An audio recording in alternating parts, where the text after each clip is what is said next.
সুপ্রিয় শিক্ষার্থী, আসসালামু আলাইকুম। কেমন আছেন আপনারা? আশা করি সবাই ভালো আছেন। আজ দ্বিতীয় শ্রেণীর আমার বাংলা বই হইতে একটি গুরুত্বপূর্ণ ছড়া বা কবিতা মামার বাড়ি, এই মামার বাড়ি নিয়ে আজকে আমরা আলোচনা করব এবং মামার বাড়ি কবিতাটা কীভাবে আবৃত্তি করতে হয়, কীভাবে গান আকারে পড়তে হয়, আমরা সেই সমস্ত নিয়েই আলোচনা করব। তাই ভিডিওটি খুবই গুরুত্বপূর্ণ হতে চলেছে। আশা করছি আপনারা সমস্ত ভিডিও জুড়ে আমার সঙ্গেই থাকবেন এবং আমার এই চ্যানেলটি সাবস্ক্রাইব করে রাখবেন এবং পাশে যে বেল আইকনটি আছে সেটা বাজিয়ে রাখবেন, যাতে করে আমি যে নিত্য নতুন ভিডিওগুলো তৈরি করে থাকি আপনি সেই ভিডিওগুলো সবার আগে পেয়ে যান। আমি মূলত আমার চ্যানেল থেকে বিভিন্ন কবিতা, বিভিন্ন পড়ার অংশ, বিভিন্ন চাকরির খবর, এসব বিষয়ে ভিডিও তৈরি করে থাকি। আপনি যদি চ্যানেলটি সাবস্ক্রাইব করে রাখেন অবশ্যই সেই খবরগুলো সবার আগেই পেয়ে যাবেন। আর যারা অলরেডি সাবস্ক্রাইব করে গেছেন তাদের প্রতি রইল আন্তরিক ভালোবাসা এবং অনেক অনেক কৃতজ্ঞতা। তো চলুন আর কথা না বাড়িয়ে আমরা আরম্ভ করি। মামার বাড়ি, জসিমউদ্দিন। পল্লী কবি জসিমউদ্দিন এই মামার বাড়িটি লিখেছেন। এখন আমি পড়ছি। আয় ছেলেরা, আয় মেয়েরা, ফুল তুলিতে যাই, ফুলের মালা গলায় দিয়ে মামার বাড়ি যাই। ঝড়ের দিনে মামার দেশে আম কুড়োতে সুখ, পাকা জামের শাখায় উঠি রঙিন করি মুখ। এই কবিতাটি বড়, কিন্তু এখানে আপনাদের জন্য ছোট আকারে লেখা হয়েছে, অংশ বিশেষ নেওয়া হয়েছে। আমরা যেহেতু ছোট মানুষ, যার কারণে আমরা অংশ বিশেষ পড়ব। ঠিক আছে, আমি আবার পড়ছি, আপনারা আমার সঙ্গে ঠোঁট মিলিয়ে নিতে পারেন। মামার বাড়ি, জসিমউদ্দিন। আয় ছেলেরা, আয় মেয়েরা, ফুল তুলিতে যাই, ফুলের মালা গলায় দিয়ে মামার বাড়ি যাই। ঝড়ের দিনে মামার দেশে আম কুড়াতে সুখ, পাকা জামের শাখায় উঠি রঙিন করি মুখ। এখন আমরা এই কবিতাটি সুর আকারে পড়ব, অর্থাৎ গানের সুরে পড়ব। অবশ্যই আপনারা যারা গাইতে পারেন আমার সঙ্গে গাইতে পারেন। চলুন আরম্ভ করি। আয় ছেলেরা, আয় মেয়েরা, ফুল তুলিতে যাই, ফুলের মালা গলায় দিয়ে মামার বাড়ি যাই। আয় ছেলেরা, আয় মেয়েরা, ফুল তুলিতে যাই। ঝড়ের দিনে মামার দেশে আম কুড়াতে সুখ, ঝড়ের দিনে মামার দেশে আম কুড়াতে সুখ। পাকা জামের শাখায় উঠি রঙিন করি মুখ।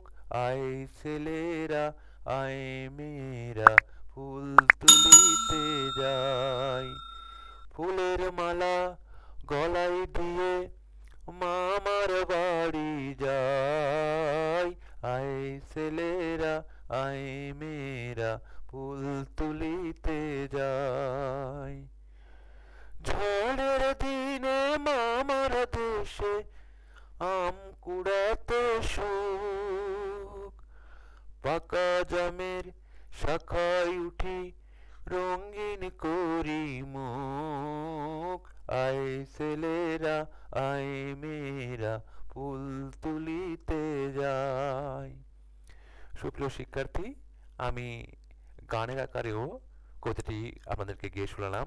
আশা করছি আপনারা এখান থেকে মজা পেয়েছেন এবং এভাবে আপনারা গাওয়ার চেষ্টা করবেন। এখন আমরা প্রশ্নগুলো নিয়ে আলোচনা করব। দেখুন, মুখে মুখে উত্তর বলি। ফুলের মালা গলায় দিয়ে ছেলেমেয়েরা কোথায় যেতে চায়? বলতে হবে ফুলের মালা গলায় দিয়ে ছেলেমেয়েরা মামার বাড়ি যেতে চায়। কখন আম কুড়াতে সুখ? ঝড়ের দিনে আম কুড়াতে সুখ। তুমি মামার বাড়ি গিয়ে কি কি করো? আমি মামার বাড়ি গিয়ে বিভিন্ন ধরনের খেলা করি, মামার বাড়ি গিয়ে বিভিন্ন ধরনের পিঠা খাই, মামার বাড়ি গিয়ে আম কাঁঠাল খাই, মামাতো ভাই বোনদের সাথে ঘুরে বেড়াই। এই কাজগুলোই মূলত আমি মামার বাড়ি গিয়ে করি। কবিতাটি নিজের মতো করে বলো। এখানে নিজের মতো করে বলবো আমরা যে একজন ছাত্র বা ছাত্রী সে বিদ্যালয়ে পড়ে, তারপরে তার বিদ্যালয় ছুটি হয়ে গিয়েছে, সেই ছুটিতে সে মামার বাড়ি যাচ্ছে। মামার বাড়ি গিয়ে ফুলের মালা গলায় দিয়ে সে মামার বাড়ি যাবে এবং তখন ছুটি থাকবে, গ্রীষ্মকালীন ছুটি অথবা ঝড়ের দিন। সেই সময় গাছে আম থাকবে এবং আমগুলো যখন ঝড়ে পড়বে সেই আম সে কুড়াবে। এছাড়া পাকা জাম সে জাম খাবে এবং জাম খেয়ে খেয়ে তার মুখটা রঙিন করবে। এভাবে আমরা নিজের ভাষায় কবিতাটি বলতে পারি। দেখেন পরে আছে, পরের চরণটি বলি। ফুলের মালা গোলায় দিয়ে, এখানে হবে মামার বাড়ি যাই, পাকা জামের শাখায় উঠি, রঙিন করি মুখ। নিজের জানা আরেকটি কবিতা, আরেকটি ছড়া বলি। এখানে অন্য একটি ছড়া আপনারা বলতে পারেন, যেমন এর আগে আমরা পড়েছি, কি পড়েছি, মামার বাড়ি আগে পড়েছি আমরা ওই যে আয় দেখে যা নাচ, তারপরে আমরা পড়েছি ছুটি। এরকম যে কোনো একটি ছড়া আমরা বা কবিতা বলতে পারি। সুপ্রিয় শিক্ষার্থী, আশা করছি আপনারা এই ভিডিও থেকে অনেক কিছু শিখতে পেরেছেন এবং এই মামার বাড়ি যে কবিতাটি রয়েছে এই সম্পর্কে বিস্তারিত জানতে পেরেছেন। তারপরে যদি বুঝতে কোনো সমস্যা হয়ে থাকে আপনার কমেন্ট বক্সে লিখবেন, আমি আপনাদেরকে শারীরিকভাবে সহায়তার চেষ্টা করব। আজ এখানে ভিডিওটা শেষ করছি, আবার দেখা হচ্ছে অন্য কোনো ভিডিওতে। সেই ভিডিও দেখার আমন্ত্রণ জানিয়ে, সবার সুস্বাস্থ্য কামনা করে এবং চ্যানেলটি সাবস্ক্রাইব করার অনুরোধ জানিয়ে আজকের মতো বিদায়।